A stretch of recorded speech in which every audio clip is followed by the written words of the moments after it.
Assalamualaikum warahmatullahi wabarakatuh. Selamat sore Sobat Green Campus dan pemirsa setia di rumah dan dimanapun berada. Berjumpa kembali dengan saya, Dian Alfiana. Bagaimana puasanya hari ini? Masih lancar kan? Nah, baiklah sambil menunggu saat berbuka puasa, mari kita menyaksikan nuansa Ramadan Studio SMA NU Al-Ma'ruf Kudus dalam acara Ceramah Ramadan. Selamat menunaikan ibadah puasa dan selamat menyaksikan. Terima kasih. Wallahu muwaffiq ila aqwamit thoriq. Wassalamualaikum warahmatullahi wabarakatuh. Assalamualaikum warahmatullahi wabarakatuh. Bismillahirrahmanirrahim. Alhamdulillahirabbil alamin. Wassalatu wassalamu ala asyrafil anbiya'i wa imamil mursalin.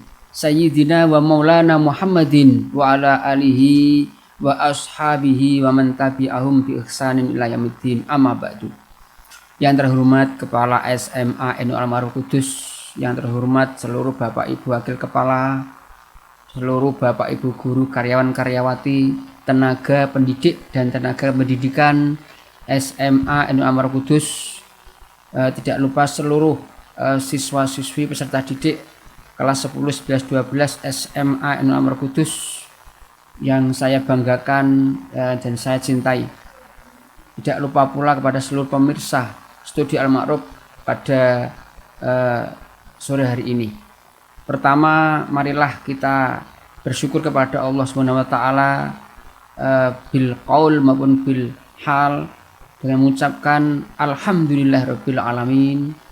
Dan marilah kita senantiasa tidak lupa bersyukur dengan melaksanakan apa yang diberikan oleh Allah Subhanahu wa taala, potensi kita, semua apa yang telah diberikan oleh Allah Subhanahu wa taala, jasmani rohani kita untuk maksimal kita gunakan dalam rangka mengabdi kepada Allah Subhanahu wa taala sebagai bukti syukur kita kepada Allah Subhanahu wa taala. Wa ma khalaqatul jinna wal insa illa liya'budun, karena sejatinya seluruh hidup kita, seluruh kegiatan kita adalah dalam rangka untuk mengabdi kepada Allah Subhanahu wa taala.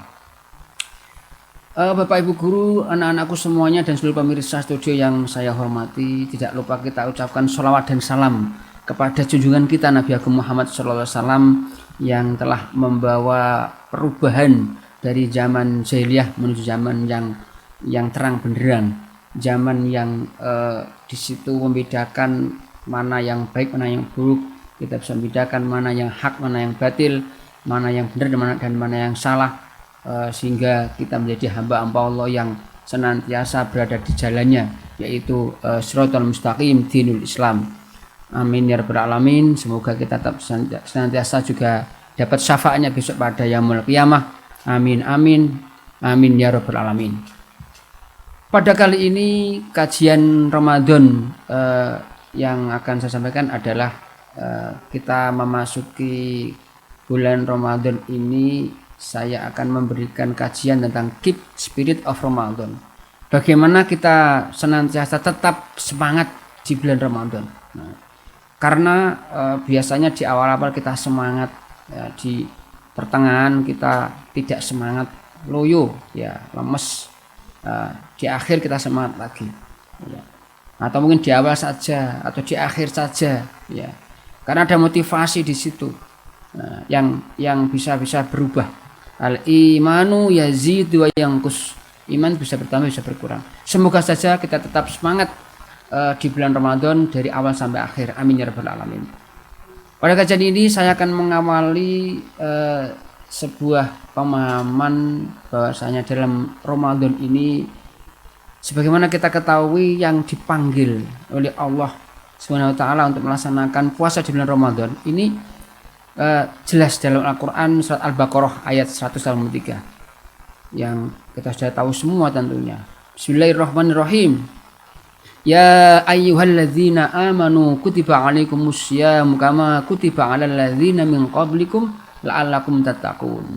Di situ jelas tertulis bahwasanya yang dipanggil, yang diharapkan untuk melaksanakan bulan puasa, diwajibkan berpuasa adalah orang-orang yang beriman, ya. Karena beriman itu maknanya luar biasa. Ya. Termasuk kita semua ini semoga tetap diberi label, diberikan ciri-ciri termasuk orang-orang yang beriman oleh Allah Subhanahu wa taala. Karena pada kesempatan ini kita selalu mengatakan kegiatan-kegiatan kajian, pengajian, kemudian kita berusaha untuk menghormati Ramadan. Ini tentunya kita semoga menjadi ciri-ciri indikator dari orang-orang yang beriman sebagaimana Allah jelaskan dalam ayat itu. Amin ya rabbal alamin. Di sini apa itu iman? Ya. Nah, iman itu atas diku bil qalbi, kita membenarkan dengan hati, wal iqrar bil lisan, dan mengucapkan, mengikrarkan dengan lisan, wal amalu bil arkan, dan membuktikan, mengekspresikan keimanan kita yang dalam hati itu.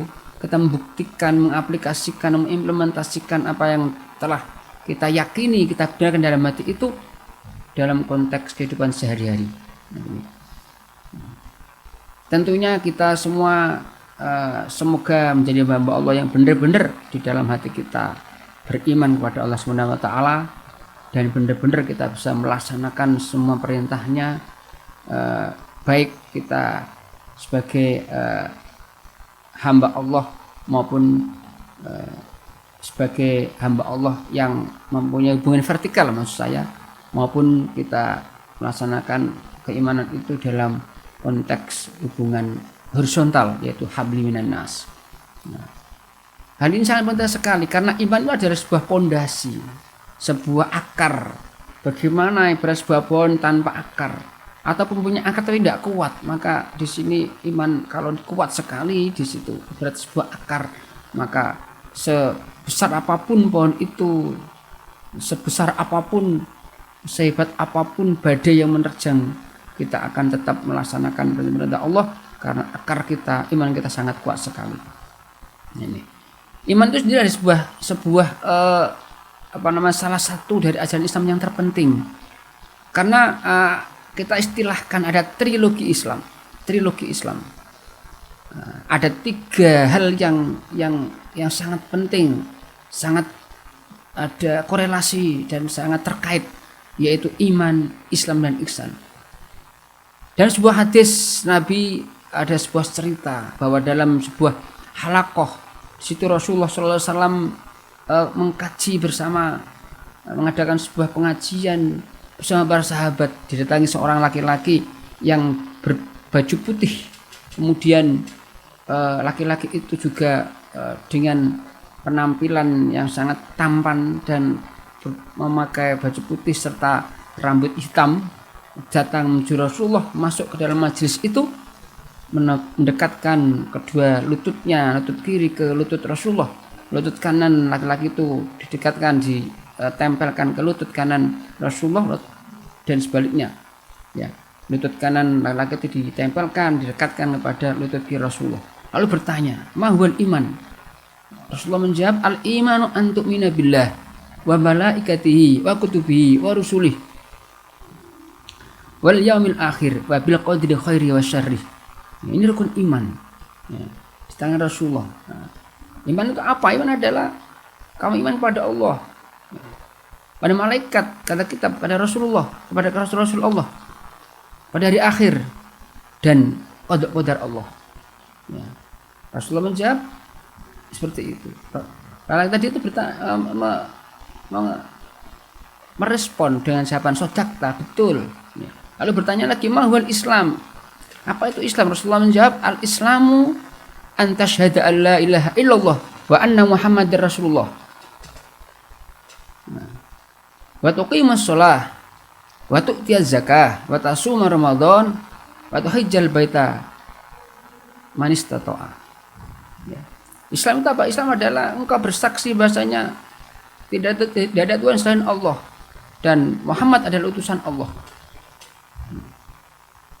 Kemudian kamu berpuasa Ramadan. Kemudian kamu memberikan zakat. Kemudian kamu pergi ke Baitullah melaksanakan haji bila mampu. Ini rukun Islam. Jadi orang yang punya keimanan yang kuat, dia punya keyakinan kepada Allah dengan asmaul husnanya.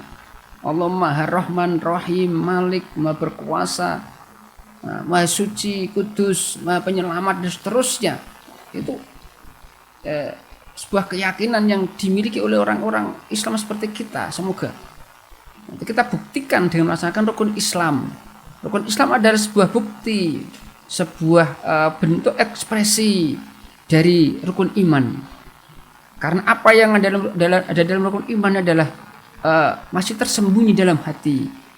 Karena tidak tahu orang kita iman kepada Allah. Allah itu ada, punya sifat-sifat itu tidak ada yang tahu kecuali dia buktikan dengan melaksanakan perintah Allah dalam bentuk mengucapkan dua kalimat syahadat, mengucapkan dua kalimat syahadat, syahadat tauhid dan syahadat Rasul orang menyebut, ataupun dia juga harus melaksanakan sholat, zakat, berpuasa di antaranya nanti. Orang berpuasa di sini adalah bentuk ekspresi, aplikasi, implementasi, bukti nyata kita punya iman. Jadi kalau tidak berpuasa ya tidak punya iman. Maka betul sekali Allah menyebut, memanggil di sini dengan hai orang beriman, karena berpuasa itu adalah bentuk ekspresi bukti bahwasanya dia itu beriman begitu. Sebagaimana Rasulullah sampaikan tadi. Saya lanjutkan. Lalu laki tadi itu menjawab, mengomentari juga, sodakta, betul. Ya. Dan bertanya lagi, mahwal ihsan. Lanjut laki tadi itu. Apa itu ihsan? Al ihsanu, Rasulullah menjawab, anta budallah ka'annaka tarahu fa illam takun tarahu fa innahu yaraka. Jadi luar biasa sekali. Ihsan itu apa? Ihsan adalah engkau beribadah kepada Allah Subhanahu wa taala. Seakan-akan engkau melihat Allah.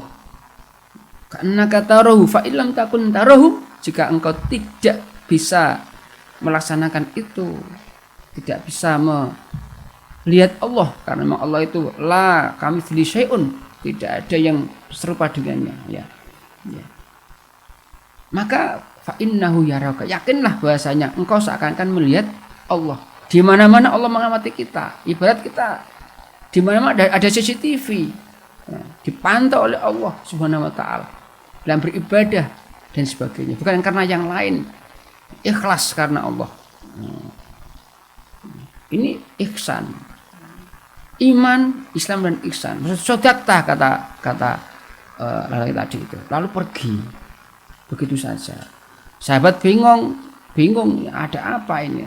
Bertanya, ya Rasulullah tadi siapa itu? Saya sendiri masuk dalam majlis, saya bertanya seperti itu. Rasulullah menjawab, tahukah kalian dia adalah malaikat Jibril yang telah mengajarkan kalian tentang sejatinya Islam itu apa, iman itu apa, ihsan itu apa. Jadi Islam, iman, Islam dan ihsan diajarkan oleh Rasulullah melalui malaikat Jibril dengan seperti itu. Ini adalah trilogi Islam yang menunjukkan bahwasanya Islam dibangun dengan tiga hal yang luar biasa, dan yang iman adalah sebuah bentuk akar dari sebuah trilogi itu. Orang yang punya keislaman yang kuat itu karena imannya kuat. Orang yang beribadah itu harus punya iman yang kuat, karena banyak orang yang beribadah tapi tidak masuk ke dalam hati, tidak punya penghayatan dan sebagainya, karena imannya tidak kuat. Iman yang kuat pun tidak mesti, kadang-kadang itu hanya yakin saja, dia tidak mau sholat.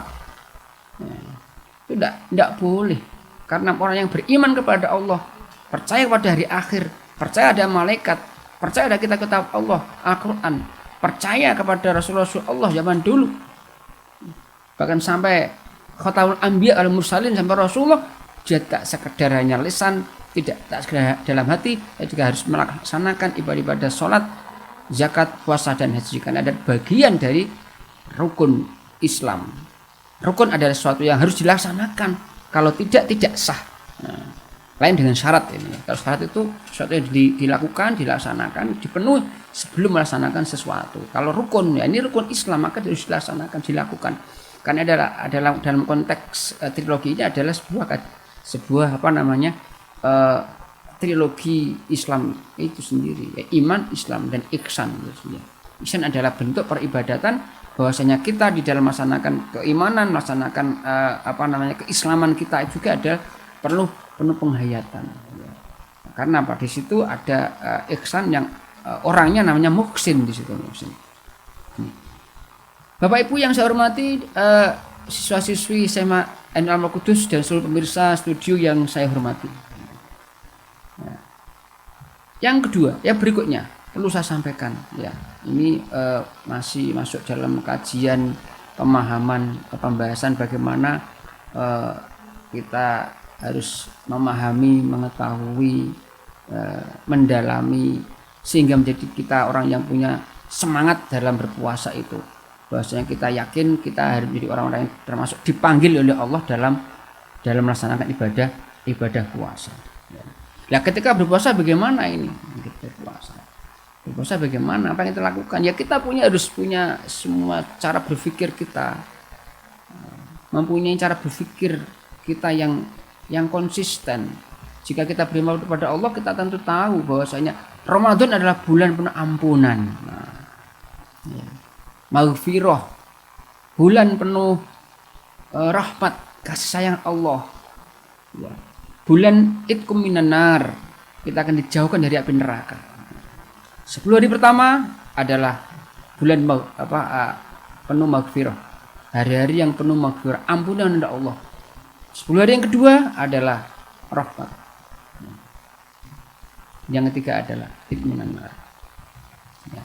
Ini luar biasa sekali. Oleh karena itu kita supaya menjadi orang yang tetap semangat di Ramadan, keep spirit of Ramadan di sini, kita harus punya keyakinan dan semangat. Nah, tentunya harus ada motivasi yang luar biasa. Kita ambil Al-Quran surat Ali Imran ayat 133. A'udzubillahi minasyaitonirrajim.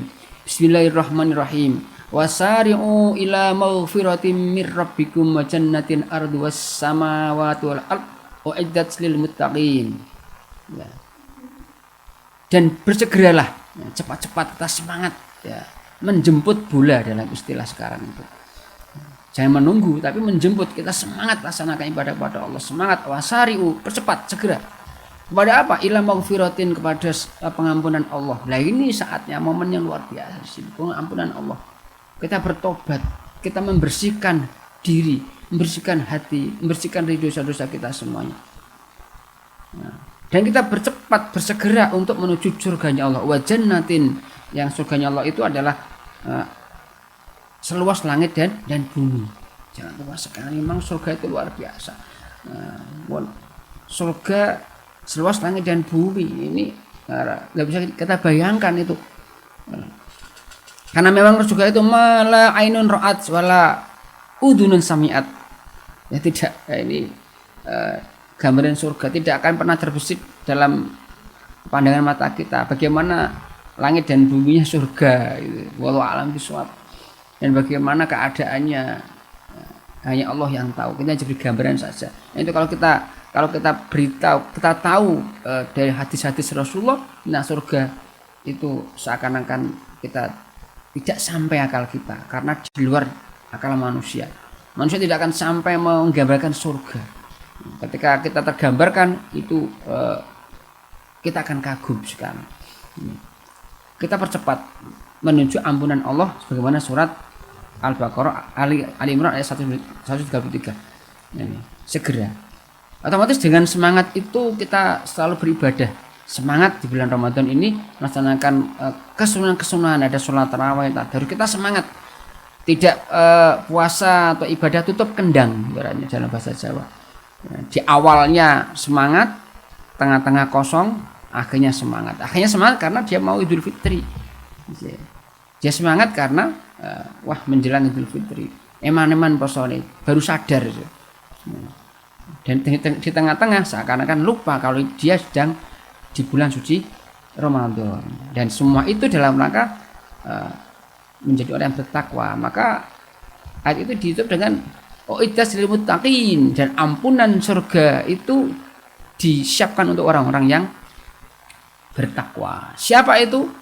Di Al-Baqarah Ali Imran ayat 134 dilanjutkan, alladzina yunfiquna fis sarra'i wad dharra wal kadhimina al ghaidha wal 'afina 'anil nas wallahu yuhibbul muhsinin. Yaitu ampunan dan surga itu untuk orang bertakwa. Siapa itu? Yaitu orang-orang yang mau menginfakkan, bersedekah. Infak, sedekah dalam keadaan sempit maupun lapang, dalam keadaan tidak punya uang dan tidak punya uang. Bapak tidak punya uang, kita sedekah pakai apa? Tabassumuka fi wajhi akhika sedekahun. Senyummu di depan saudaramu adalah sedekah. Sedekah. Pak, saya tidak bisa senyum, sariawan atau saya sedang sakit gigi, tidak bisa tersenyum, apalagi tertawa, karena itu sedekah. Dengan tenaga, tidak bisa. Ya dengan hati, artinya kita menahan diri dari segala apa yang kemungkaran-kemungkaran itu, menahan diri dari kemaksiatan, menahan diri dari segala yang melanggar perintah Allah, itu adalah bentuk sedekah juga. Syukur kita punya uang, punya tenaga yang diberikan kelebihan oleh Allah, maka kita infakkan, karena itu adalah bukti tanda-tanda orang-orang yang muttaqin. Siapa lagi? Wal kadhiminal ghaidha, yaitu orang-orang yang mampu menahan amarah. Nah, puasa ini adalah pengendalian diri dari amarah. Jangan marah. Pengendalian diri dari hawa nafsu. Pengendalian diri dari segala apa yang kita inginkan yang penuh maksiat atau yang sia-sia. Sia-sia. Mengendalikan diri dari segala apa yang dilarang oleh Allah ketika puasa. Dilarang makan, dilarang minum, dilarang hubungan suami istri. Ya, ketika siangnya terbit fajar sampai matahari terbenam, kita menahan diri dari semua itu. Nah, nafsu semuanya yang kita inginkan, yang sia-sia maupun yang melanggar, kita menahan diri. Wal kadhiminal ghaidha, termasuk orang yang menahan amarah. Wal afina linnas, ini yang bertakwa. Dia kita memaafkan. Meminta maaf itu berat sekali terkadang. Ya. Wal afina artinya tidak meminta maaf, memaafkan. Dan memaafkan juga tidak kalah beratnya. Gitu. Nah, sini adalah wal afina, masuk orang-orang yang bertakwa. Kemudian di sini diakhiri dengan wallahu yuhibbul muhsinin. Allah mencintai orang-orang yang berihsan di sini. Ini menunjukkan bahwasanya orang-orang yang muttaqin itu juga termasuk disebutkan oleh Allah dalam Al-Qur'an surah Al-Baqarah 83 tentang puasa itu adalah harapannya la'allakum tattaqun, muttaqin. Kesimpulannya kalau kita tahu semangat di bulan Ramadan sampai akhir ya. Ramadan nanti harapannya orang yang muttaqin. Yang muttaqin ini mencakup tadi tiga komponen Islam, tiga ajaran inti Islam yang saya sebut sebagai trilogi Islam. Kita punya iman yang kuat. Buktinya alhamdulillah kita bisa berpuasa karena ciri orang iman adalah berpuasa. Kenapa? Karena puasa adalah rukun Islam. Itu adalah ekspresi bentuk dari melaksanakan ibadah kepada Allah, dan itu adalah bentuk dari atau aplikasi dari apa yang kita yakinkan dalam hati. Yang ketiga adalah ihsan. Ihsannya adalah kita bagaimana kita melaksanakan sesuatu tanpa pamrih, tanpa dilihat orang pun kita akan melaksanakan berpuasa, tanpa dilihat orang pun kita melaksanakan ibadah-ibadah lain, sedekah, tanpa pamrih, tanpa riya. Intinya kita melaksanakan dengan ikhlas. Ya. Contoh konkretnya, adalah ketika kita sholat, kita menghadap pada Allah Subhanahu Wa Taala bukan karena rukuh kita itu baru, ketika sholat itu warna-warni, ya, sajadahnya baru, bukan karena pecinya baru, bajunya baru, sarungnya baru, masjid musholanya baru, tapi karena Allah Subhanahu Wa Taala, dan itu tidak mudah. Ini kalau tidak didalami, dipahami, merubah cara berpikir kita tentang makna Islam itu sendiri, khususnya tentang puasa ini, maka kita tidak akan tergiur. Kita sulit untuk mengendalikan atau mengontrol diri. Mujahadatun nafsi sangat sulit. Nah, maka dengan keep spirit of Ramadan, dengan melaksanakan ibadah Ramadan tetap semangat ini, semoga kita senantiasa mendapatkan rahmat hidayah dan menjadi hamba-hamba Allah yang muttaqin, yang bertakwa kepada Allah Subhanahu Wa Taala sebagaimana ciri-ciri tadi. Dan banyak sekali kalau kita kaji lebih jauh tentang Islam, muttaqin itu hanya itu. Satu lagi ini misalnya surat Al-Baqarah ayat 1 sampai 3 itu Bismillahirrahmanirrahim, Alif Lam Mim. Dzalikal kitabul la raiba fihi hudan lil muttaqin. Kitab itu adalah sebagai petunjuk bagi orang bertakwa. Siapa itu? Alladzina yu'minuna bil ghaibi wa yuqimunas sholata wa mimma razaqnahum yunfiqun. Walladzina yu'minuna bima unzila ilaika wa ma unzila min qablik wa bil akhirati hum yuqinun. Ini termasuk ayat tentang ciri-ciri orang bertakwa, iman kepada Allah, malaikat, gaib semua itu. Alladzina yu'minuna bil ghaib, orang-orang yang tahu ada orang-orang yang beriman kepada yang gaib. Allah gaib, malaikat gaib, kitab gaib, karena di situ adalah keyakinan kita pada itu adalah firman Allah, itu tidak kelihatan itu. Rasul juga demikian. Muhammad secara fisik, secara biologis kelihatan Muhammad bin Abdullah bin Abdul Muthalib, tapi secara gaib dia adalah didatangi oleh malaikat Jibril. Secara gaib tidak kelihatan. Bahwa jadi ada utusan Allah Rasulullah, tidak ada yang tahu. Kalau tidak punya iman tidak bisa itu. Dan hari akhir, gaib juga tidak ada yang tahu kapan hari akhir kiamat itu datang. Allah yu'minu bil ghaibi wa yuqimunas shalah. Nah, laksanakan sholat. Nah, ini banyak sekali Al-Quran tentang bagaimana ciri yang bertakwa. Ini adalah sedikit dari apa yang saya sampaikan, ciri bertakwa yang kita harapkan untuk bisa menjadi orang yang bertakwa sebagaimana harapan Allah dalam surat Al-Baqarah ayat 193, la'allakum tattaqun. Juga Al-Imran ayat 133 134 tadi.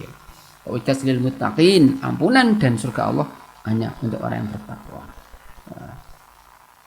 Bapak Ibu yang saya hormati, anak-anakku sekalian yang saya sayangi, saya cintai, dan seluruh pemirsa studio yang berbahagia. Apa yang saya sampaikan tadi semoga membawa manfaat berkah kita semua, dan kita tetap semangat di dalam beribadah kepada Allah, tetap semangat untuk berpuasa, juga tetap semangat untuk melaksanakan ibadah yang lain.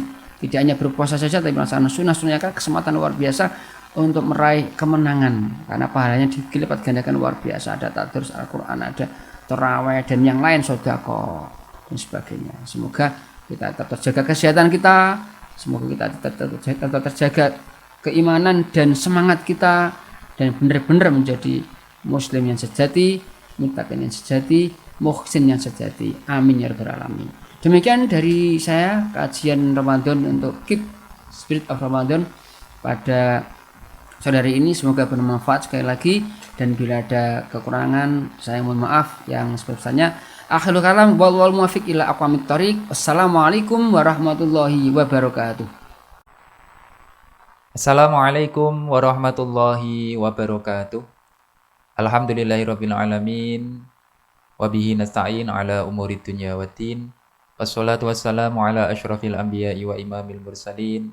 Sayyidina wa maulana Muhammadin wa ala alihi wa sahbihi ajma'in. Rabbi syrah li sadri wa yassir li amri wahlul 'uqdatam min lisani yafqahu qawli, amma ba'd. Para pemirsa setia YouTube SMA NU Al-Ma'ruf Kudus dimanapun Anda berada, semoga kita senantiasa diberi kesehatan oleh Allah Subhanahu wa Ta'ala, sehingga dapat menjalankan ibadah puasa Ramadan tahun ini dengan sempurna, tidak ada halangan suatu apapun. Amin Allahumma amin. Masih bersama nuansa Ramadan SMA NU Al-Ma'ruf Kudus. Mari kita dengarkan kembali ngaji bareng yang akan disampaikan oleh Romo Kiai Haji Bahauddin Nur Salim. Bagi para pemirsa yang menunggu azan maghrib, kami ucapkan selamat mendengarkan, selamat menyimak. Semoga kita mendapatkan ilmu yang bermanfaat, ilmu yang barokah. Wassalamualaikum warahmatullahi wabarakatuh. Dalam ilmu sosial itu kita harus jawab tidak tahu. Manusia itu makhluk yang paling nggak jelas. Sekarang soleh, suatu saat bisa saja nggak soleh. Yang sedang nggak soleh, suatu saat soleh. Sesuatu yang mungkin rubah kok kamu fanatik itu gimana? Nalarnya itu gimana? Coba kita tahu dulu, Wahsy itu pembunuh Hamzah, akhirnya mati mukmin ya enggak? Padahal orang yang sangat dibenci Rasulullah karena membunuh Sayyid siapa? Hamzah. Sa'labah yang tukang itikaf di masjid akhirnya su'ul. Kita tidak pernah. Lah kalau nggak pernah tahu ya tidak usah terlalu fanatik biasa. Kayak jenengan seneng saya itu ya saya tidak tahu sampai kapan ya. Saya seneng sampean sampai kapan ya. Kayak suami istri. Pas nikah harmonis bulan madu sampai kapan bertanya. Yang jelas paling awet itu pasangan jelek itu pasti nggak awet. Makanya jadi guyonan. Pasangan itu jangan baik-baik gak awet. Kalau jelek itu ternyata maksudnya cantik sama ganteng. Itu suatu saat pasti jadi jelek. Yang jelek sama jelek pasti jelek terus. Makanya jadi guyonan.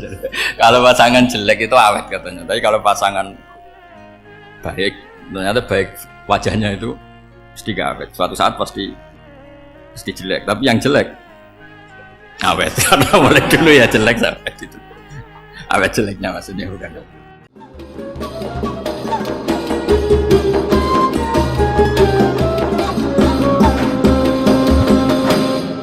Sebab itu semua ulama berkewajiban menerangkan nasa mansukh. Sampai Sayyidina Ali suatu saat ada mubalek atau ustadz itu ngajar di masjid, ditanya, kamu tahu nasa mansukh enggak? Enggak tahu. Kata Sayyidina Ali, berhenti jadi mubalek, lisensinya dicopot. Dicopot, kemudian halakta wa ahlakta, kamu rusak juga merusak. Kenapa demikian? Logikanya begini, semua nabi itu kan panutan. Saya ulang lagi ya, semua nabi itu panutan. Tapi kalau kamu tidak tahu nasa mansukh, jangan-jangan kamu ikut nabi sebelum kamu, yang nasahnya itu syariatnya sudah apa? Mansukhoh, sudah di nasah. Itu kayak kasus Sunda Wiwitan itu. Itu gak mau punya Nabi Muhammad karena kurang keren, kurang sepuh. Nabinya langsung Nabi Adam. Resikonya adalah beberapa aliran sesat itu, aliran yang kurang benar itu, zaman Nabi Adam kawinan otomatis sama saudaranya. Lalu masa sekarang kita membolehkan kawin sama apa? Kalau sama Nabi Adam mau tidak mau. Karena yang cowoknya ya bin Adam, putrinya binti. Lalu Allah bikin satu sunnah yang suami istri itu harus beda, yaitu satu kandungan itu melahirkan satu pasang. Dan mulai dulu memang pasangannya orang jelek itu orang cantik. Makanya agak sial itu yang perempuan-perempuan itu. Memang mulai dulu gitu. Kalau cantik itu kesunatannya dapat jelek gitu. Nanti sama-sama masuk surga. Karena yang cowoknya ibadahnya syukur, yang ceweknya sabar ya. Itu nanti sama-sama. Nah kebetulan si Qabil itu ganteng sekali Qabil. Berpasangan dengan Labuda itu jelek gembrot, pokoknya tidak cantik. Enggak lah, kebalik. Qabil itu berpasangan sama Iklimah. Jadi Qabil ganteng, punya adik kandung namanya Iklimah itu cantik sekali. Yang Habil itu rapati apa? Berarti yang Habil apa? Ya rapati ganteng, berbarengan dengan Labuda juga rapati cantik. Nah karena tadi ya berarti Qabil bareng siapa? Iklimah, Habil, Labuda. Maka untuk kawin ini nggak boleh satu kandungan. Jadi dulu karena nggak ada perbedaan ibu bapak, mau tidak mau beda. Yang penting beda. Yaitu akhirnya apa? Qabil dapat Labuda, yang Habil dapat Iklimah karena beda kandungan. Itu sudah cukup. Nah, akhirnya kan nggak terima si Qabil. Masa orang ganteng dapat orang jelek. Jadi mulai dulu itu maunya orang ganteng ya dapat orang cantik, nggak terima. Tapi Allah ngatur seperti itu. Akhirnya terjadi percekcokan. Nah, dulu itu semuanya itu religius, sehingga ukuran percekcokannya masih religi, yaitu ya gini saja, kita ngadakan kurban, yang diterima itu yang menang. Ya ternyata dalam kompetisi itu yang menang siapa? Habil. Akhirnya Habil jadi menikahi siapa? Iklim.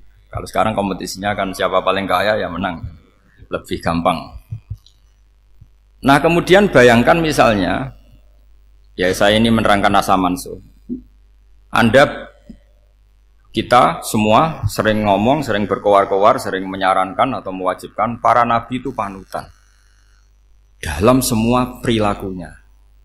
Ternyata ada beberapa perilaku yang sudah dinasah atau dihapus ketentuannya oleh syariatnya Rasulullah Shallallahu Alaihi Wasallam. Maka mengenali nasa mansukh itu keharusan dalam ulumul Quran, ya.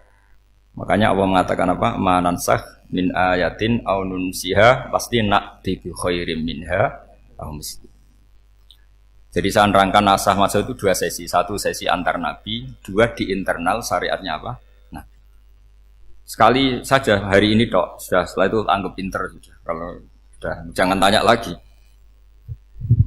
Nah, ada beberapa lagi syariat yang masalah metode. Dulu Nabi Nuh itu dibolehkan oleh Allah saking mangkelnya sama orang kafir. Saya ulang lagi, orang kafir itu kan biadab sekali, nempat buminya Allah, makan rezekinya Allah, kemudian mengkafirkan Allah. Pikirannya Nabi Nuh, orang biadab gini nggak layak hidup, itu pikirannya Nabi Nuh. Kalau dia pakai militer, tidak punya militer, ya pakai langit akhirnya. Pakai kekuatan langit, beliau berdoa, Rabbi la tadzar alal ardi minal kafirina dayyara. Innaka intadzarhum yudillu ibadaka wa la yalidu illa fajirong kafar. Ya Allah, mereka ini orang-orang kafir, padahal pakai bumi engkau, pakai rezeki engkau, matikan semua saja. Jangan sisakan satupun. Karena kalau masih sisa, nanti anak turunnya ya gitu. Gennya gendo ya pasti melahirkan gendo. Gen, wala yalidu illa fajirong kafar. Kalau kamu sisakan pasti melahirkan generasi gendo lagi, kafir lagi. Dituruti sama Allah. Kecuali orang 80 yang ikut Nabi Nuh. Nah, orang 80 yang ikut Nabi Nuh ini selamat karena iman. Maka generasi yang sekarang ini termasuk saya semua ini, semuanya turunan orang iman. Maka kita ini punya 2 status. 1, Allah kadang manggil kita ya Bani Adam, karena faktanya kita turunan Nabi apa? Adam. Panggilan kedua adalah Zurriyataman Hamalna Ma'nu. Orang-orang sekarang itu pasti turunan orang yang ikut perahunya Nabi Nuh. Jadi nasab kita ini sudah steril. Sudah tidak ada nasab lewat kafir, karena yang kafir sudah habis. Semua orang sekarang itu turunan Nabi Nuh, yaitu disebut apa? Zurriyataman Hamalna Ma'nu. Yaitu sekitar orang 80. Nah, oleh Allah Subhanahu wa taala syariat seperti ini pernah dituruti, yaitu akhirnya mereka mati semua kecuali orang 80 yang mukmin. Tapi uniknya Allah apa? Era Rasulullah sallallahu alaihi wasallam, nabi kita Nabi Muhammad itu diutus rahmatan lil alamin. Ketika Nabi didustakan, diusir, disakiti, malaikat gunung, beberapa malaikat sing ahli adab spesial eksekutor lah kira-kira gitu. Muhammad, kamu bilang saja ke saya, kalau kamu ingin orang-orang Mekah Bujal CS, saya hancurkan. Tapi apa kata Nabi? Saya berharap kalau mereka belum iman, anak cucunya iman. Karena bagaimanapun sperma ya, atau calon bayi atau calon keturunan itu kan ada fi aslabir rijal atau fi zuhurir rijal. Jadi kalau dalam ilmu agama itu gen manusia itu disimpan di zuhuri rijal, di punggung lelaki, nanti dipindah ke arhamin nisa. Logikanya gini, ini dengerin ya, logikanya gini, misalnya Abu Jahal itu di situ ada orang namanya Ikrimah, itu anaknya Abu Jahal, itu orang mukmin, akhirnya ya jadi orang alim. Abu Lahab itu di rahimnya, di punggungnya ada perempuan namanya Darroh, akhirnya juga orang mukminah. Saya berikan contoh. Khalid bin Walid itu anaknya Walid. Walid itu musuh besarnya Rasulullah, tapi di punggungnya ada orang bernama Khalid. Ini dengerin. Nah, di punggung ini kira-kira Allah sudah tahu apa belum? Jawabannya sudah. Artinya kalau ini mati atau kamu bunuh, kamu sebenarnya nggak bunuh orang kafir saja, bunuh calon orang mukmin yang sekarang masih bersemayam di punggungnya orang-orang kafir. Jadi bisa saja orang yang sedang kafir itu ada sekian calon generasi yang suatu saat mukmin. Itu syariat yang diajarkan ke Rasulullah Shallallahu Alaihi Wasallam. Karena kasofnya Nabi, kasof itu satu kondisi di mana seorang Nabi itu dipertontonkan sesuatu yang nggak kelihatan. Itu dalam bahasa Arab kasof atau mukasyafa. Nabi dipertontonkan ternyata banyak orang kafir yang di punggungnya itu ada calon generasi mukmin atau muslim. Akhirnya Nabi gak berani. Jangan bunuh. Mungkin bapaknya ada iman tapi anaknya iman. Betul, Abu Jahal punya anak Ikrimah, Abu Lahab punya anak Darroh, Walid punya anak siapa? Khalid. Itu mirip seperti kita. Bapak era sholat, anak ETPK sholat. Akhirnya bapaknya katut sholat. Banyak gak di Indonesia? Bapaknya tidak bisa baca Quran, anaknya hafid. Nah, itu kalau bapaknya kamu habis, tidak ada yang meselin. Makanya biarkan hidup saja. Nah, artinya gini, andaikan tidak ada ulama yang menerangkan nasa mansuh, dikira syariat Nabi Nuh itu abadan mu'abbadat, selamanya lama. Sehingga main teror sama orang kafir sah berdasar Nabi Nuh. Padahal kita sudah ganti Nabi. Yaitu syariatnya Rasulullah Shallallahu Alaihi Wasallam masyhur itu ketika Nabi ngendikan, saya tidak minta mereka dihukum, tapi ya Allah saya minta Allah mahdi qaumi fa innahum layak lamun. Mereka kafir itu karena tidak tahu. Sehingga ada periode. Loh kalau perang itu beda, perang itu konteksnya duel, itu tidak harus sama Abu Jahal, Abu Lahab. Ada penjahat mau bunuh kamu wajib perang enggak? Wajib. Penjahatnya meskipun muslim apa harus kafir? Meskipun muslim. Maka kata ulama fikih sebetulnya perang duel itu bukan syariat muslim sama kafir tok. Masih muslim sama muslim, misalnya ada orang mau merkosa istri kamu, terus dia pamit gini, saya muslim loh, beri hak loh. Enggak bisa. Saya penjahat loh, muslim. Jadi kamu enggak boleh merangin saya, ngelawan saya. Saya kan muslim. Enggak bisa, tetap harus dilawan. Makanya kata ulama-ulama fikih, pertarungan sama musuh itu tidak harus sama orang kafir. Orang muslim pun yang mengganggu kehormatan kita, misalnya mau merkosa istri Anda, itu harus dilawan. Makanya Nabi ngendikan mangkutila duna mali fahuwa syahid, mangkutila duna harimi fahuwa syahid. Orang yang mati karena membela kehormatan keluarganya atau hartanya, maka dia mati syahid. Dan penjahat yang mati ini muhaddarun damu, diabaikan sehingga enggak kena kisos, pembunuhnya enggak kena.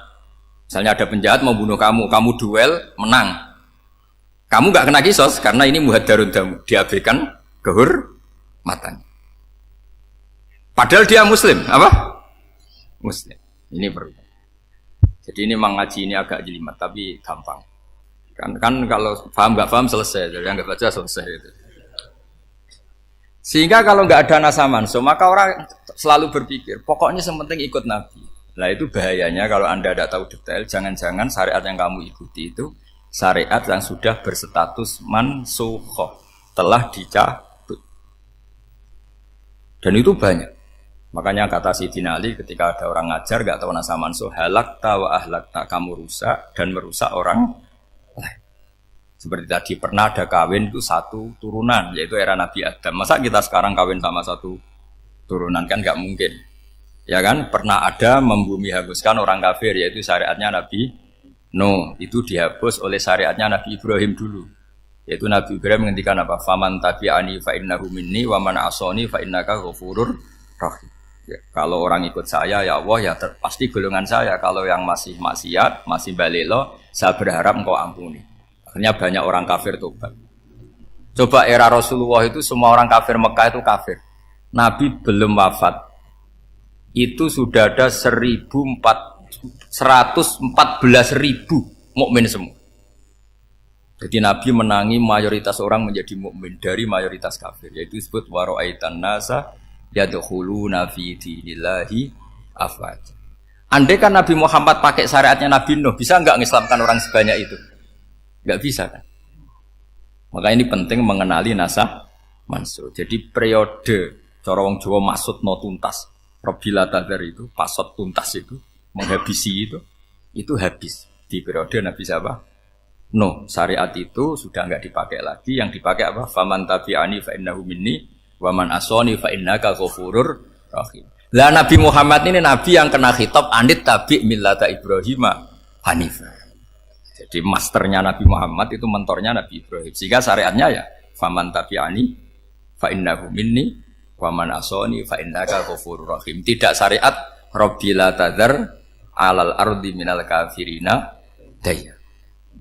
Jelas ya. Jadi mengenali nasa mansuh itu penting sekali karena kalau enggak Anda halakta wa ahlakta, kamu merusak diri kamu sendiri juga merusak orang lain karena menfatwakan hukum yang sebetulnya sudah berstatus mansukh. Hanya berdasar itu kan syariatnya nabi-nabi dulu. Syariat yang apa? Syariat yang enggak pernah terhapus hanya satu, usuluddin, yaitu tauhid, itu sama. Tapi kalau syariat itu beda-beda atau furu'iyah itu beda-beda. Itu tadi saya beri contoh era Nabi dulu kalau ada pakaian najis dipotong, dibuang. Era Nabi Muhammad dicuci. Orang kafir dihabisi oleh langit. Era Nabi Muhammad enggak boleh, bahkan didoakan Allahumma hdi qaumi fa innahum la ya'lam. Di Qur'annya apa? Wa in ahadum minal musyrikin astajaraka fa'jirhu hatta yasma'a kalamullah tsumma ablihu ma'mana. Jadi kalau ada orang kafir enggak boleh main dihabisin, mereka beri peluang untuk mengkaji kitabullah. Hatta yasma'a kalam Allah. Kalau mereka sudah berpeluang ngaji, harus summa ablighu ma'mana, harus dijamin keamanan. Ya, karena apa? Dzalika bi annahum qaumul la ya'lamun. Bagaimanapun mereka memang karena tidak tahu. Nah, kenapa tidak tahu? Enggak. Karena tadi mereka tertutup oleh kultur yang beratus-ratus tahun. Mbah-mbahnya mereka menyembah batu, menyembah berhala. Ya taunya itu ya Tuhan. Bagaimana Anda bisa menjelaskan sesuatu yang sudah beratus-ratus tahun kan tidak gampang. Maka ada periode dimaklumi, apa? Kalau era sampean kan, mosok waktu disembah saking gobloknya orang, kamu lahir kan sudah nyembah Allah, tidak nyembah batu. Bayangkan kalau kamu jadi mereka. Wong perut kamu saja disuruh makan pizza sakit kok, karena saking lamanya makan sambal kan gitu. Kamu bilang perempuan Indonesia saja cantik kok, saking lamanya jadi orang Indonesia. Padahal orang Indonesia tanyakan orang Eropa, cantiknya di mana? Kamu lahir di Afrika, bilang orang Afrika itu cantik, tanyakan orang Eropa, cantiknya di mana, hitam gitu kok. Jadi orang itu pasti terkooptasi oleh sekelilingnya. Orang Afrika akan bilang, wanita Afrika itu cantik. Coba tanyakan orang Eropa, cantik apa enggak? Belas. Orang Eropa yang kulitnya gitu, kata orang Eropa indah, kata sampean. Koyok anaknya kebo katanya, udah jadi. Jadi orang itu akan terkooptasi oleh sekelilingnya. Bayangkan kalau semua orang nyembah berhala, terus kamu, enggak, alasan kamu apa? Kan menentang mayoritas. Dan itu berat. Maka dimaklumi oleh Allah, dzalika bi annahum qaumul la ya'lamun fi manah panyeruarah. Nah, pemakluman ini yang mulai sekarang terkikis. Orang main pukul saja enggak mau ngaji. Enggak mau ngaji Quran secara kafah. Jadi fatwanya Islam kafah tapi ngajinya Quran enggak kafah. Ngambil 1-2 potongan ayat dipakai dalil. Jadi Islamnya inginnya kafah tapi ngajinya Quran enggak. Kalau kafah ya hafal 30 juz itu. Kalau mau ya, kalau mau kafah ya hafal berapa? 30. Makanya saya sering bilang, saya sering dinasihati orang karena belum tahu saya ini hafal Quran. Bapak harusnya Islam itu kafah. Kata saya ya dimulai dari konsep Islam itu kafah dulu, apa ya hafal Quran secara kafah. Jadi ini penting saya utarakan. Bahaya sekali orang mengenali Islam tanpa mengenali nasah mansukh. Karena beberapa syariat Nabi sebelum kita itu berstatus mansukh. Terus contoh berikutnya. Ini nasah mansukh antar Nabi apa khusus internal Nabi? Antar Nabi aja nggak selesai nih sampai subuh aja nggak selesai. Contoh yang paling keren mungkin cowok semua senang. Nabi Dawud dulu istrinya berapa? 99. Nah itu kalau masih halal itu kan berarti jenengan tuh punya istri berapa? Wah itu kan ngeri betul. Punya satu aja repotnya gitu, apalagi berapa? Punya 99. Terus kamu bilang gini, ini kan syariatnya Nabi Dawud, Nabi kan bisa diikuti. Pernah ada periode di mana seperti itu boleh. Jadi makanya mau tidak mau ngenali nasah mansukh itu harus. Kalau enggak ya kamu masih berkeyakinan boleh beristri berapa? Nah ini penting saya utarakan. Makanya Sayyidina Ali itu kalau ngetes calon mubaligh, kira-kira kalau Kemenak dulu inginnya apa? Sertifikasi apa? Mubaligh.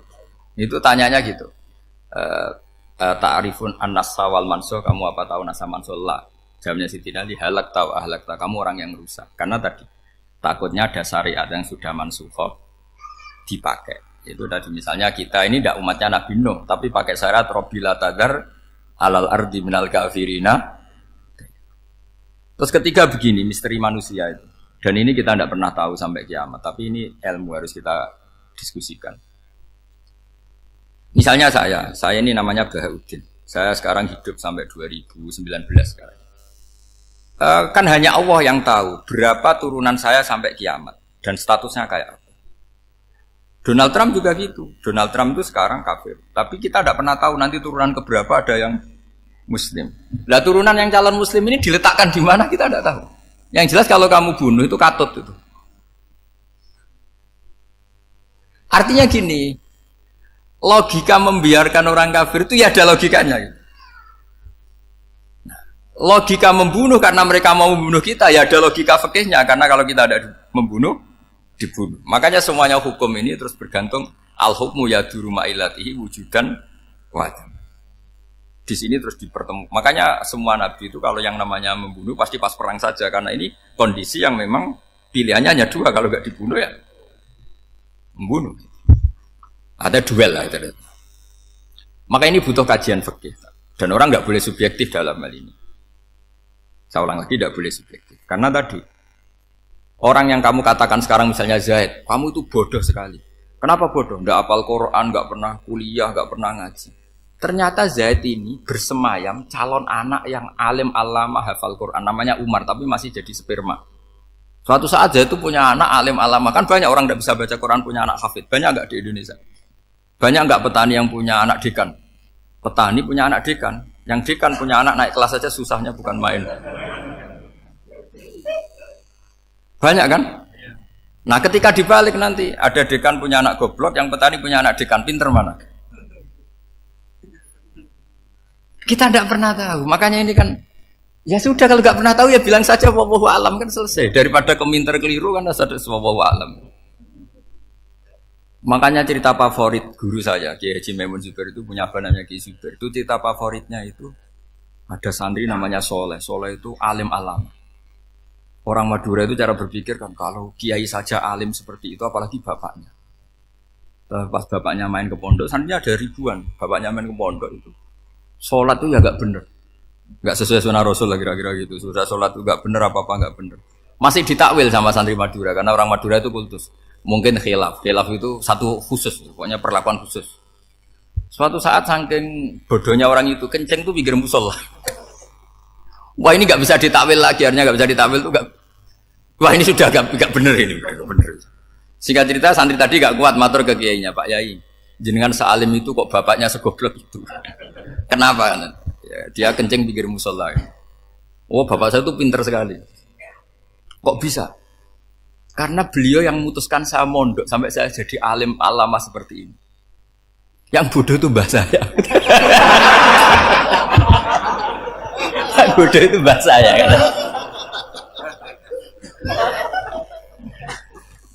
Artinya gini, sekarang misalnya Anda dekan atau Anda rektor atau Anda profesor atau Anda kiai top mubalek kondang. Anda mubalek kondang terus punya anak gobloknya bukan main atau apalagi anaknya ketangkep KPK. Yang satu anaknya orang bodoh jadi dekan. Kalau kompetisi ini pinter mana coba? Ada ahli metodologi tapi anaknya itu terlibat narkoba. Yang ini petani utun, anaknya dekan, kira-kira kalau dikompetisikan pinter mana? Anaknya pinter petani tadi gitu. Yang ketika petani kamu vonis bodoh gitu. Tapi siapa tahu kalau ini menyimpan calon. Paham ya? Kita tidak pernah tahu. Makanya Quran selalu ngajari dalam ilmu sosial itu wa in adri la'allahu fitnatul lakum wa mata'un ila. Dalam ilmu sosial itu kita harus jawab tidak tahu. Manusia itu makhluk yang paling nggak jelas gitu. Sekarang soleh, suatu saat saja nggak soleh. Yang sedang nggak soleh, suatu saat soleh. Sesuatu yang mungkin rubah kok kamu fanatik itu gimana? Nalarnya itu gimana? Coba kita tahu dulu, Wahsy itu pembunuh Hamzah, akhirnya mati mukmin ya enggak? Padahal orang yang sangat dibenci Rasulullah karena membunuh Sayyid siapa? Hamzah. Sa'labah yang tukang itikaf di masjid, akhirnya su'ul Fatimah. Kita enggak pernah. Lah kalau nggak pernah tahu ya tidak usah terlalu fanatik biasa. Kayak jenengan seneng saya itu ya saya tidak tahu sampai kapan ya. Saya seneng sampean sampai kapan ya. Tahu. Kayak suami istri itu. Pas nikah harmonis bulan madu sampai kapan bertanya. Yang jelas paling awet itu pasangan jelek itu pasti nggak awet. Makanya jadi guyonan tuh. Pasangan itu jangan baik-baik gak awet, kalau jelek itu awet. Ternyata maksudnya cantik sama ganteng. Itu suatu saat pasti jadi jelek. Yang jelek sama jelek pasti jelek terus. Makanya jadi guyonan. Kalau pasangan jelek itu awet katanya. Tapi kalau pasangan baik, ternyata baik wajahnya itu mesti gak awet. Suatu saat pasti jelek. Tapi yang jelek awet. Karena mulai dulu ya jelek sampai gitu. Awet jeleknya maksudnya bukan. Ya jelas ya. Jadi saya mohon sekali ini ilmu. Sampai ndak urusan ini bukan urusan cocok tidak cocok tapi ilmu. Ilmu harus kita dengar bahwa syariatnya para nabi itu yang sifatnya furu'iyah, tidak usuliyah, tidak tauhid itu potensi rubah. Sehingga mengkaji nasah mansuh itu satu keharusan seorang ulama. Makanya setiap ada syariat nabi hal hadis syariah mu'abbadah amla, mansukha amla. Karena potensi itu tinggi. Kita tahu dulu semua nabi sholat menghadap apa? Baitul Maqdis. Era Rasulullah dipindah ke Ka'bah. Tapi kalau kamu katakan total Baitul Maqdis ya tidak juga. Nabi Ibrahim mulai dulu madhabnya ke Ka'bah. Tapi kalau Nabi Musa ke Baitul Maqdis. Sesuatu yang furu'iyah. Kenapa ini furu'iyah? Jawabannya sederhana. Ketika seseorang menghadap Ka'bah itu menghadap batu apa menghadap Allah? Allah. Ketika menghadap Baitul Maqdis hakikatnya menghadap Allah apa menghadap Baitul Maqdis? Allah. Maka menghadap Ka'bah itu sebenarnya masalah furu'iyah. Yang masalah usuliyah adalah inni wajjahtu wajhiya lilladzi fataras samawati wal ardh. Yang permanen adalah menghadap Allah Subhanahu wa ta'ala. Cuma secara prosedur syariatnya secara zahir menghadap Ka'bah. Maka potensi rubah karena ternyata itu furu'iyah, untuk kiblatnya itu furu'iyah. Yang permanen adalah menghadap ke Allah Subhanahu wa ta'ala. Ini pentingnya. Jadi terus sekarang masih antar nabi apa di internal nabi? Ini sudah mau selesai waktunya, sudah habis ini. Internal. Ini sudah selesai, ini sudah pas. Mohon Pak ambil. Oh. Jam ini sudah. Sampai mana tadi? Diteruskan apa enggak? Sudah ya, sudah kayaknya sudah. Biar kelihatan cerdas. Sekali pertemuan sudah pinter gitu. Berapa? Setengah jam sudah pinter gitu. Yang internal nabi apa antar nabi? Internal ya, sudah sekarang ke internal. Kalau internal lebih banyak lagi contohnya. Yang masyhur tentu masalah Baitul Maqdis. Dulu Rasulullah pernah sholat menghadap Baitul Maqdis 16 bulan. Berapa? 16 bulan. Kila 17. Pokoknya khilafnya hanya 16 dan 17. Kalau ada bilang 10 bulan berarti gak pernah ngaji. Khilafnya, karena khilafnya itu hanya 17 sama 16. Akhirnya sama Allah diminta disuruh menghadap ke Ka'bah. Saya ulang lagi, itu tetap masalah antar nabi sebetulnya. Begini, makom itu kalau dalam bahasa Arab bukan kuburan. Kalau di Indonesia kan makomnya Sunan Bonang itu kan kuburan. Kalau makom dalam bahasa Arab itu sesuatu yang pernah dipakai singgah, itu namanya apa? Makom. Lalu Rasulullah itu pertama di Medina itu madhab Baitul Maqdis itu 16 bulan. Orang Yahudi senangnya bukan main, sampai mereka bilang gini, Muhammad tuh gaya-gaya nantok punya agama baru, tapi kiblatnya ikut kita. Baguslah anak itu, katanya. Masih tahu diri katanya. Bagus katanya itu masih tahu diri. Jadi senangnya bukan main orang Yahudi. Karena kiblatnya Muhammad sama dengan mereka. Ya tentu mereka jangkar Muhammad, bukan Sayyidina Muhammad atau Rasul Muhammad, karena mereka masih gak iman. Nabi itu ya agak tersiksa karena beliau secara gen turunan Nabi Ibrahim dan kiblatnya Ibrahim itu Ka'bah. Agak tersiksa tapi sami'na wa ata'na tetap madhab ke Baitul Maqdis berapa? 16 bulan. Suatu saat Nabi Muhammad itu disuruh madhab Ka'bah. Ini dengerin. Akhirnya madhab ke Ka'bah. Apa yang terjadi? Orang Yahudi komentar gini, Muhammad itu gimana? Dia di perantauan, rindu sama keluarganya. Terus rindunya itu diaplikasikan jadi perilaku agama. Jadi dia madhab Ka'bah dianggap kangen. Kayak saya kan orang Rembang. Rembang itu apanya Jogja? Timurnya apa? Nggak, Jakarta itu mana Jakarta itu? Barat sana ya? Ibaratnya saya orang Jakarta, terus merantau di Jogja. Dulu kiblatnya itu menghadap ke timur. Terus ketika madhab ke barat kata sampean, wah itu padune kangen apa? Keluarga. Juga kurang ajar orang Yahudi. Jadi orang Yahudi itu memang paling pinter bully. Makanya kalau sampean tukang bully itu ya agak-agak ya enggak. Saya enggak ngomong agak ya, pokoknya agak-agak ya. Pinter bully orang Yahudi. Makanya enggak ada orang debat sepinter orang Yahudi. Yang bisa ngalahkan hanya Tuhan itu. Orang Yahudi yang bisa ngalahkan hanya Tuhan. Loh Sayyidina Ali tak orang paling terkenal cerdas. Itu kalau sama orang Yahudi itu pusing. Karena ya apa logikanya itu? Saya beri sekian contoh. Ada orang Yahudi tanya gini, Muhammad, kalau kambing mati itu yang bunuh siapa? Ya Allah, mati langsung itu. Agama kamu itu aneh, Mak. Yang langsung sentuhan Allah haram, tapi yang lewat tangan-tangan jahil manusia malah halal. Harusnya itu yang halal kan orisinal, langsung Allah yang bunuh. Jadi utaknya itu aneh, dari cara berpikir itu aneh. Nah cara sampean ini kan, nak halal pangan kue. Tapi Nabi kan nggak boleh bertutur kata kasar gitu. Kalau yang jadi Nabi saya untalan ngono kan gitu. Tapi Nabi kan nggak boleh kasar. Jadi Nabi itu problem karena nggak boleh apa? Kasar. Kalau kita kan gampang, wis nak halal untalan kan selesai apa? Tapi Nabi nggak boleh kasar gitu. Jadi nak jadi nggak Nabi, nggak sampean itu kan enak. Mau keliru ya pantas, mau apa saja pantas. Karena kan nggak panutan. Kalau Nabi nggak bisa meluruskan kebenaran itu harus tetap sesuai akhlak. Ya, jadi agak kerepotan. Makanya punya Umar alhamdulillah ada yang nggak perlu aturan gitu loh. Jadi enak. Jadi ya itu memang aturannya harus itu. Coba Nabi itu perang tapi nggak boleh bunuh. Kayak apa susahnya? Beliau jadi sasaran tembak tapi nggak boleh bunuh. Kalau sahabat kan enak, duel, relax, santai, bisa tarung. Kalau Nabi nggak boleh. Makanya Nabi meskipun ikut perang terus nggak ada sejarah orang yang dibunuh. Ya, hanya satu peristiwa itu pun dibaca orang kafir, ditangkis Nabi, pedangnya kembali ke dia mati. Tapi tidak ada yang Nabi. Karena Nabi kalau pembunuh nanti itu terus kayak pendekar kan susah juga punya Nabi kok. Habis perang saya Nabi tanya, Muhammad habis perang berapa? 1000. Ya repot juga punya Nabi mantan apa?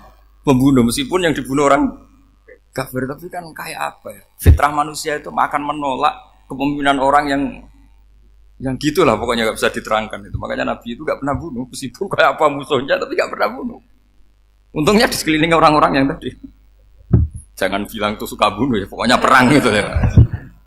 Perang dengan bunuh itu beda loh. Ya. Kalau perang itu fair apa? Fair. Sampai mana tadi? Nabi Ibrahim ya. Makom tadi saya ulang lagi. Nabi Muhammad menghadap ke Baitul Maqdis itu hanya Allah nuruti. Ini loh Nabi betul. Tahu betul bahwa di antara syariat adalah Baitul Maqdis karena semua nabi pernah berkiblat Baitul Maqdis. Tapi Nabi ketika menghadap ke Ka'bah, Nabi juga dibilangin sama Allah. Ini loh syariat yang benar karena Ka'bah juga kiblat sing a'taku, lebih tua ketimbang Baitul Maqdis. Maka disebut Ka'bah Atiqah. Ilal Baitil Atiq. Kalau Quran bahasakan Ka'bah apa? Wal yatawafu bil Baitil Atiq. Atiq itu tua sekali. Ya, sudah. Ketika berstatus tua itu orang Yahudi seneng, mergo roh kelirune Muhammad. Mereka nantang, Muhammad ayo debat terbuka. Nabi rawuh. Bagaimana Anda bilang Ka'bah itu kiblat tertua? Wong Ka'bah itu pertama yang menghadap sana itu ya kamu. Semua nabi menghadapnya ke Baitul Maqdis. Terus Nabi Muhammad mulai berargumentasi ilmiah tadi. Enggak, Ka'bah itu kiblatnya Ibrahim. Jadi Ibrahim dulu itu yang mulai dulu kiblatnya itu di Ka'bah. Terus orang itu tanya buktinya apa? Terus dijawab fihi ayatum bayinatum maqam Ibrahim. Ternyata di situ ada jejak kakinya Nabi Ibrahim, yaitu batu yang diinjak beliau ketika bangun Ka'bah. Itu argumentasi ilmiah. Lah barang orang Yahudi kehilangan ilmu itu gobloknya orang Yahudi. Makanya yang bisa mengalahkan Yahudi hanya Allah Subhanahu wa taala. Luang Ibrahim saja golongan kita, pengikut kita. Ibrahim itu pengikut Yahudi. Wah itu Nabi mulai senyum-senyum, mulai tertawa-tawa. Wah itu goblok, orang terdidik. Karena itu ibaratnya kayak kamu bilang Soekarno itu pengagum Puan Maharani. Kira-kira seperti itu. Soekarno itu pengikut Puan. Karena Yahuda itu Yahuda bin Yakub bin Ishak bin Ibrahim. Saya ulang lagi ya, nasabnya Yahudi ya Pak. Yahuda bin Yakub bin Ishak bin Ibrahim. Jadi Ibrahim itu mbah keempat dari Yahuda. Tapi karena mereka kalah debat, Ibrahim itu pengikut Yahudi, itu sama dengan bilang apa? Soekarno itu pengikut Puan Maharani. Itu kan jadi aneh. Atau Gus Dur pengikut Mbak Yeni, atau Basim Masari pengikut Mbak Yeni, itu kan aneh. Wah, akhirnya sama Allah diingatkan. Makanya ada ayat ha antum haula hajjatum fi malakum bi ilm falimatu hajuna fi ma laysa lakum bi ilm. Perjanjian debat ini semuanya harus ilmiah. Tapi kenapa perdebatan Anda malah ndak ilmiah? Akhirnya orang Yahudi iftadohu, malu semua. Wah, semuanya Muhammad. Itu satu-satunya kekalahan orang Yahudi. Tapi ayat-ayat seperti ini itu enggak populer. Ayat ha antum haula'i hajastum fi malakum bi ilm falimatu hajuna fi ma laysa lakum bi. Jadi Islam betapa hebatnya Islam. Kalau debat harus ilmiah. Dan Kanjeng Nabi menantang, ini perjanjian kita debat ini ilmiah. Kenapa sekarang jadi tidak ilmiah? Yaitu kamu mengatakan Ibrahim itu pengikut Yahudi, padahal Ibrahim dengan Yahudi itu dulu Ibrahim.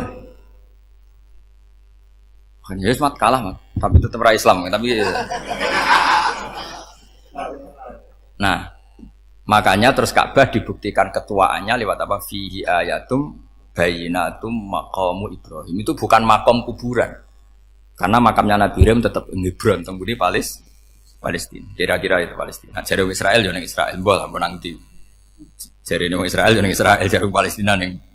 Saya pernah ziarah ke sana di Hebron. Di makamnya Nabi siapa? Ibrahim. Jadi jelas ya. Jadi nasa mansuh itu ketentuan yang dikehendaki Allah Subhanahu wa taala untuk menguji loyalitas manusia, menanggalkan semua akalnya. Makanya saya mohon sekali siapapun yang ngaji saya dimanapun, sekali-kali manusia itu harus menanggalkan akalnya. Sekali Anda pakai akal, maka Anda akan ingkar dengan nasa mansuh. Nasa mansuh itu hukum yang direvisi, yang dibatalkan. Makanya orang Yahudi lagi-lagi pinternya orang Yahudi. Merovokasi orang-orang yang Islamnya belum kuat, diprovokasi gini. Ungzuru ila Muhammadin tahayyara fi din yukhillu yawman wa yuharrimu ukhra.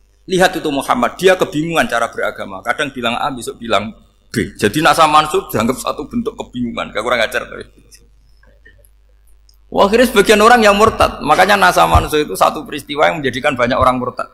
Karena diprovokasi orang Yahudi bahwa itu bentuk kebingungan Muhammad. Akhirnya terus saya qulu sufaha'u minan nasi ma wallahum an qiblatimul lati kanu 'alaiha. Kelirunya orang Yahudi adalah ternyata nasa mansuh yang dipilih Rasulullah itu semuanya ada di Taurat dan Injil. Termasuk di Taurat dan Injil disifati dan Nabi yusolli ilal qiblatin, bahwa Nabi ini akan bersolat dengan dua kiblat. Makanya tetap ditantang. Qul fa'tu bitaurati fatluha in kuntum shadiqin. Kalau kamu tidak percaya bahwa saya ini orisinil, ayo bareng-bareng mengkaji Taurat. Tapi mereka tidak siap mengkaji Taurat. Karena Taurat semuanya mendukung Rasulullah Muhammad SAW. Fatluha in kuntum shadiqin. Makanya ini penting sekali ngaji. Jadi perdebatan itu macam-macam. Dan itu pinternya orang Yahudi. Ungzuru ila Muhammadin tahayyara fi dini yukhillu yawman wa yuharrimu ukhra. Ini penting sekali. Makanya nasa mansuh itu uji loyalitas. Itu Imam Malik kalau mencontohkan ke Imam Syafi'i. Saya berisikan contoh fikih. Ini saya melanggar waktu ini. Ini sudah berapa? Saya yang tidak mengesahkan diri saya. Ya misalnya ini ya, ini kertas saya bawa ya, ini kertas saya bawa. Terus ini tak kasih uang misalnya. Uang 100.000. Atau kalau contoh Imam Syafi'i dulu dididik Imam Malik begini. Ya Syafi'i, kalau kamu punya 2 budak, 2 pembantu, kalau dulu kan masih ada budak, 2 pembantu lah kira-kira. Seneng mana, yang cerdas sama yang goblok? Seneng yang cerdas. Kalau yang nurut sama yang bantahan, seneng yang nurut. Lah yang nurut itu yang goblok. Makanya tinggal dibalik saja. Kamu tak beda ya. Seneng mana punya istri yang cerdas apa yang goblok? Coba jawab. Atau ibu-ibu, mbak-mbak ini, seneng mana punya suami yang cerdas atau yang goblok? Kalau cerdas gak bisa diakali, tapi goblok nurut tapi ya kadang sini-sini kan dengan sini. Nah, itu kan antar manusia. Masalahnya kita menghadapi Allah Subhanahu wa taala yang semua kita pasti bodoh. Kita menghadapi Allah Subhanahu wa taala yang semuanya kita pasti bodoh. Allah jelas ngendikan wa kanal insanu dzaluman jauhlah, manusia itu banyak dolimnya. Dolim itu sifat mubalaghah.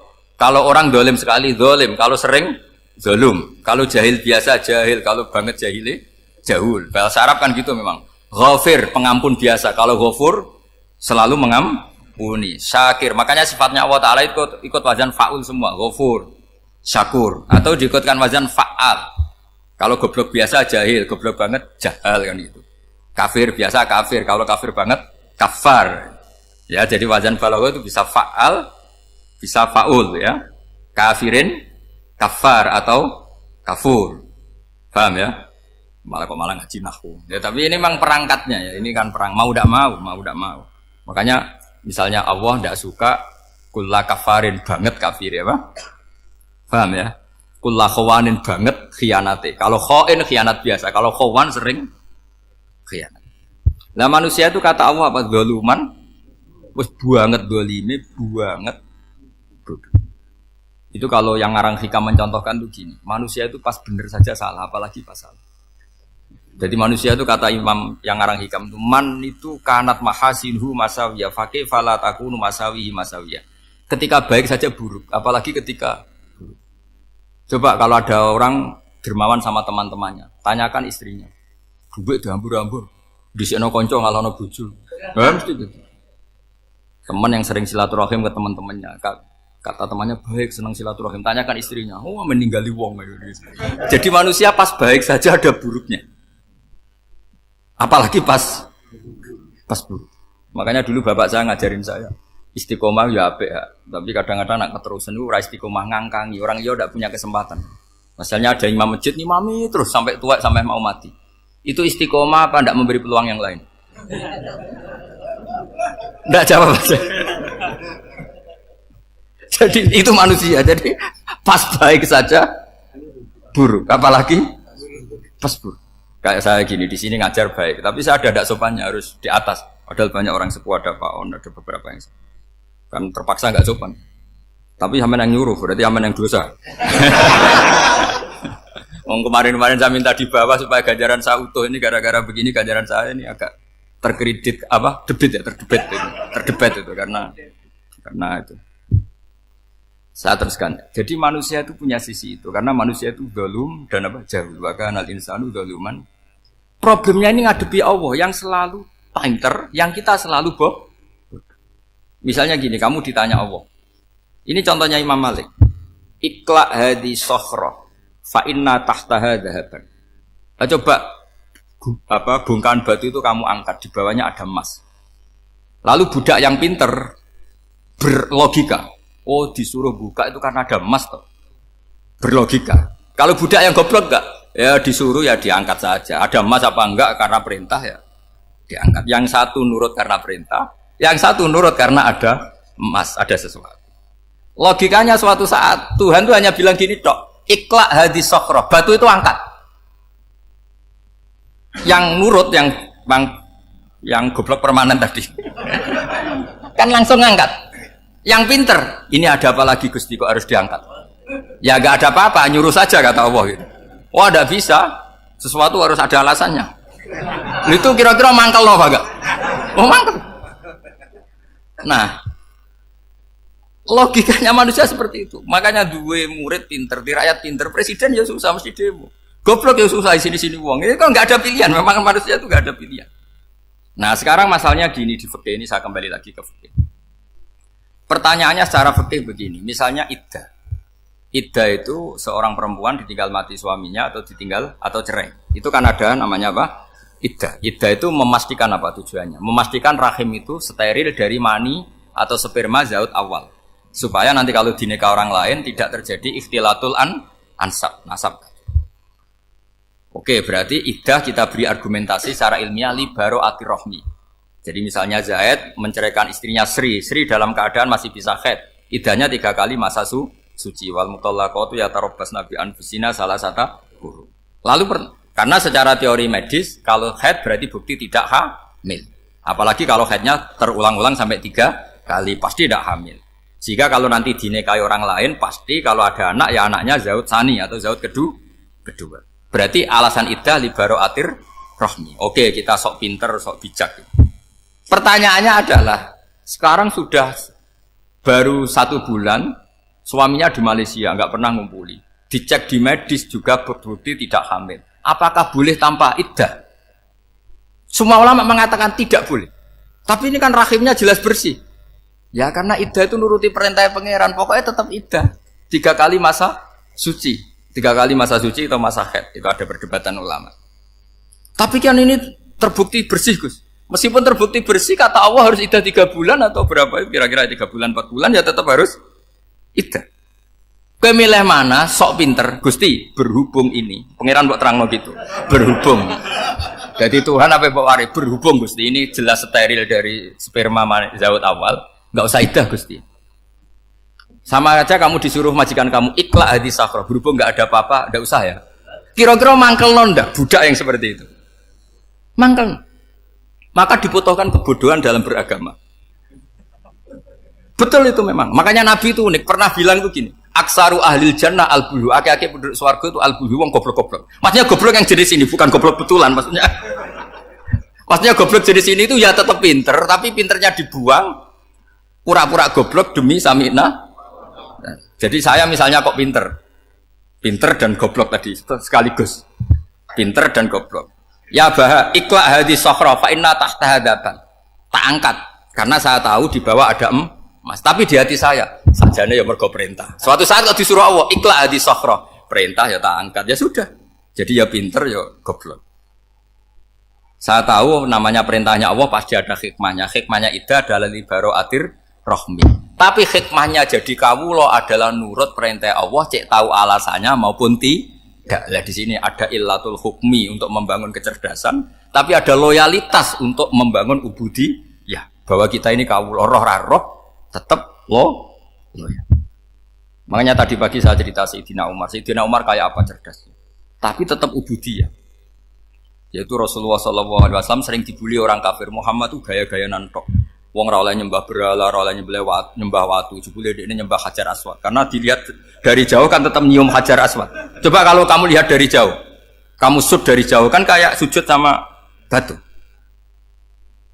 Makanya Sayyidina Umar karena orang kafir masih cara berpikir gitu, tiap nyium Hajar Aswad itu komentar gedumel. Alim tu annaka hajarun la tadurru wa la tanfa. Walau la anni ra'aitu Rasulullah qabbalaka ma qabbal. Aku roh nak watu, ya ramandoroti ramanfaati. Kalau saja saya tidak melihat Nabi nyium kamu, saya tidak sudi nyium kamu. Jadi tidak berdoa, doa mustajab itu tidak gerutu. Karena apa? Umar tahu ini masalah secara tauhid. Kalau saya doa depan Hajar Aswad nanti dikira syirik karena berdoa di depan batu. Tapi kalau saya tidak nyium, nyulayani sunnah Rasul, yaitu nyium Hajar, wis tengah-tengah nyium sambil gerutu, itu sudah kompromi. Ya nyium tapi gerutu. Kayak apa? Makanya ya cerdas tapi ya goblok tadi ya cerdas. Itu uniknya Rasulullah. Jadi muji orang pintar ya sudah langit. Tapi Nabi pernah dalam satu hadis mengatakan aksaru ahlil jannah al-bulbu. Aki-aki penduduk swarga itu orang bodoh. Artinya orang bodoh itu bukan bodoh betulan. Dia meninggalkan akalnya demi loyalitas ubudi. Nah, untuk menutup sesi ini terakhir betul tak tutup setelah ini selesai. Untuk menutup itu bukti begini, perang Badar itu perang yang nggak mungkin dimenangkan umat Islam karena orang kafir itu 1000 dengan pasukan full dengan peralatan perang full. Rasulullah itu tahun kedua Hijriah itu pasukannya hanya 313. Itu pun pedang itu untuk orang 5 itu hanya ada pedang 1. Jadi kalau mau dibaca orang, sih kamu nilai pedangnya aku. Itu kan nggak kebayang perang dalam keadaan seperti itu. Jadi mesti kalah, orang kok mungkin kalah mesti. Tapi Nabi tetap bilang, saya ini disuruh Allah perang, ya harus berangkat. Yaitu perang Badar. Kata para sahabat, ya Rasulullah ini nggak masuk akal, sudah nggak usah perang, ini tidak masuk akal, mau setor nyawa. Sudah gitu dadaan, nggak ada persiapan. Lucunya apa? Sahabat itu ketika Nabi tetap berangkat. La akhrujanna walau waqti. Nabi menginginkan saya tetap berangkat meskipun sendi. Setelah Nabi berangkat sekian meter, tuh sahabat ikut semua. Kata Nabi, lah kamu kok ikut? Ya ikut saja. Kata kamu mesti kalah. Ya anggap saja setor nyawa. Demi loyalitas pada jenengan. Itu makanya nggak ada periode sebaik periode sahabat. Tapi yang gerutunya jalan. Karena gerutu ini bawaan ilmiah. Makanya kita loyal sama presiden. Tapi yang nggak cocok ya gerutunya jalan. Tapi bawaan mencintai Indonesia tetap jaga stabilitas. Itu bawaan cinta Indonesia, bukan cinta pejabatnya kadang. Gerutunya jalan, tapi bawaan loyal sama Indonesia tetap mengaku. Bawaan loyal sama Rasulullah tetap ikut perang, bawaan akal karena nggak masuk akal ya gerutu. Dan itu uniknya Quran itu mengapresiasi itu dan dianggap nggak masalah. Saya bacakan ayatnya. Kama akhrajaka rabbuka min baitika bil haqq wa inna fariqam minal mu'minina lakarihun yujadilunaka fil haqqi ba'dama tabayyana ka'annama yusaquna ilal mauti wa hum yanzurun. Peristiwa Badar ada peristiwa kamu itu keluar untuk perang. Sahabat kamu ngikuti, tapi mereka lakarihun, nggak seneng sebetulnya. Karena nggak masuk akal. Ya geremeng tapi ya derek. Yujadilunaka fil haqq, mereka mendebat kamu dalam kebenaran. Jadi ya Rasulullah wong perang karuan kalah jenengan lakoni alasane nopo? Lah kok melok? Ya saya harus ikut jenengan Nabi. Itu unik. Kalau orang sekarang mana mau, kalau nggak masuk akal nggak mau melakukan. Coba misalnya istri kamu belanjanya dikurangi. Anggap saja petualangan latihan hidup di masa lalu. Nggak mau. Padahal petualangan itu hal yang indah. Petualangan itu kan hal yang indah. Kan nggak mau. Oh ngirit aja alasan. Tapi lucunya kalau dijak camping bermiskin-miskin di hutan mau. Karena PDW. Tapi suami yang ngongkon. Ayolah seminggu ini kita model miskin. Anggap saja petualangan masa lalu. Nggak mau. Karena pinter. Apa? Coba kalau bodoh. Ya ngono ya rapopo mas. Tapi resikonya nak bodoh, pas kamu sakit ya dibiarin. Karena dia melihat sakit kan biasa, namanya manusia. Jadi makanya ini pilihannya susah hidup itu maksud saya makanya ini. Jadi uniknya Quran gitu. Quran itu membolehkan psikologi manusia. Makanya Allah ngendikan kutiba alaikumul qital wa huwa kurhul lakum. Ya saya tahu kamu tidak suka perang. Allah yang ngakui bahwa kurhul enggak apa-apa. Tapi ketidaksenangan kita harus dilawan demi mengikuti Allah dan misalnya perempuan Allah juga gitu. Wa ashiruhunna bil ma'ruf. Gauli istri kamu muamalah secara baik. Kata Allah fa in karihtumuhunna fasa antakrahu syai'a wa ja'alallahu fi khairan katsira. Mungkin ada watak yang kamu tidak suka, tapi di situ ada kebaikan. Allah ngaku yang namanya suami mesti ada watak yang enggak suka dari istri. Juga sebaliknya lebih banyak lagi yang suami istri kamu tidak suka watak kamu. Juga enggak suka hidung kamu, wajah kamu banyak lah enggak disuka. Tapi demi kestabilan negara suami istri ini, mereka loyal, justru itu bagus. Maka jagalah ilmu, juga jagalah loyalitas. Itu yang perlu saya utarakan. Jadi makanya agama ini dibangun dua. Satu kecerdasan hikmah, yaitu ya al-hukmu yaduru ma'ilati wujudan wa adaman. Tapi juga ada ubudiyah, bahwa agama ini milik Allah. Maka sami'na wa ata'na. Karena begini logikanya, saya ulang lagi masalah batu. Iqla hadis sokhro fa inna tahta hadaba. Terus saya angkat, pembantu saya ngangkat. Dia saya gaji atas nama apa? Nurut kan? Atas nama menemukan emas apa atas nama nurut? Nurut, karena emas itu juga penemuan saya, milik saya. Ngangkat batu yang nggak ada emasnya juga atas nama nurut. Jadi rapot yang saya berikan ke pembantu saya itu tentang nurut dan tidak nurut. Saya kan tidak peduli dengan cerdas dan tidak cerdas. Itu kan tidak sesuatu yang menguntungkan saya. Nah Allah juga gitu. Kecerdasan kamu, pinter kamu itu tidak menguntungkan Allah Subhanahu wa Ta'ala. Karena Allah itu tidak butuh pinter kamu, cerdas kamu. Allah hanya butuh mental ubudiyah kamu. Makanya Allah mensifati nabinya hanya subhanalladzi asra bi abdihi, karena status tertinggi manusia adalah sifat kehambaan. Makanya ya Tuhan nafsul mutmainnah irji'i ila rabbiki radiyatan mardiyah fadkhuli fi ibadi. Berstatuslah sebagai hamba baru wadkhuli jannah. Nah, kalau kamu berstatus hamba ya harus baik, enggak usah kalian bantah. Coba kalau kamu rasional, ya Allah kenapa bikin surga nanti-nanti? Engkau kan bikin sekarang, ngapain repot-repot nanti? Jadi kacau semua agama. Makanya yang perlu didahulukan adalah status ya Tuhan nafsul mutmainnah irji'i ila rabbiki radiyatan mardiyah fadkhuli fi ibadi. Masuklah berstatus sebagai hamba saya. Khasnya hamba tadi, ya cerdas karena semua yang diperintahkan Allah pasti ada hikmahnya. Tapi kecerdasan ini kadang kita tinggalkan demi loyalitas ubudiyah. Ya, saya kira demikian. Assalamualaikum warahmatullahi wabarakatuh.